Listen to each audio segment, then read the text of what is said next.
দেখি যে ঈদ এলে মশলার বাজার বেশ চড়া হয়ে যায়, কোনোভাবে সেটা নিয়ন্ত্রণ করা যায় না, এবং এবারও কিন্তু সেই চিত্রের কোনো ভিন্নতা নেই, একই রকম চিত্র, মশলার বাজার কিন্তু বেশ চড়া।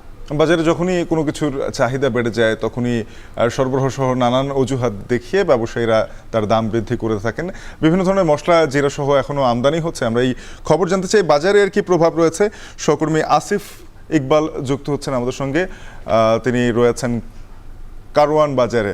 আসিফ, জানাবেন যে বিভিন্ন ধরনের মশলার দাম কি অবস্থায় আছে এখন, এবং যেহেতু আজকে সাপ্তাহিক ছুটির দিন, বাজারে অন্যান্য শাকসবজি থেকে শুরু করে মাছ মাংসের দাম কেমন?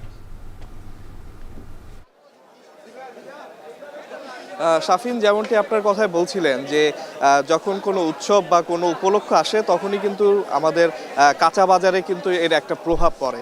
আমরা কিন্তু ঠিক সেই প্রভাবটি আজকে সকাল থেকেই বাজারে দেখতে পাচ্ছি। এখানে আমরা রাজধানীর কারওয়ান বাজারে সকাল থেকেই আছি। এখানে আমরা দেখতে পাচ্ছি যে ঈদ উপলক্ষে কিন্তু মশলার বাজারটা কিন্তু একটু চড়া। আপনি যেটি বলছিলেন, মশলার মধ্যে কিন্তু এলাচ থেকে শুরু করে দারচিনি, গরম মশলা থেকে শুরু করে সবগুলো পণ্যরই কিন্তু দাম একটু বাড়তির দিকে। কিন্তু আজকে যেটি টক অফ দ্য মার্কেট, মানে বাজারের সবচেয়ে আলোচিত বিষয়, সেটি হলো মরিচের দাম। আমরা সকাল থেকে কাঁচা মরিচের বাজারে দেখছি যে কাঁচা মরিচ গতকালও 140 টাকা কেজি ছিল, সেই কাঁচা মরিচ কিন্তু আজকে 200 টাকা কেজিতে বিক্রি হচ্ছে, প্রায় 60 টাকা বৃদ্ধি পেয়েছে দাম। শাফিন, এই কাঁচা মরিচের বাজারের পাশাপাশি আমরা দেখতে পেয়েছি যে যে সালাদের আইটেমগুলো আছে, কোরবানিতে যেই সালাদগুলো আমরা খেয়ে থাকি, সেই সালাদের আইটেমগুলোরও কিন্তু দাম একটু বাড়তির দিকে। সেক্ষেত্রে আমরা দেখতে পেয়েছি গাজরের কথা, গাজর কিন্তু কেজিতে প্রায় 10 থেকে 15 টাকা বৃদ্ধি পেয়েছে। শসার ক্ষেত্রেও ঠিক একই কথা, এখানেও কিন্তু প্রায় আমরা দেখেছি 15 থেকে 20 টাকা দাম বৃদ্ধি পেয়েছে।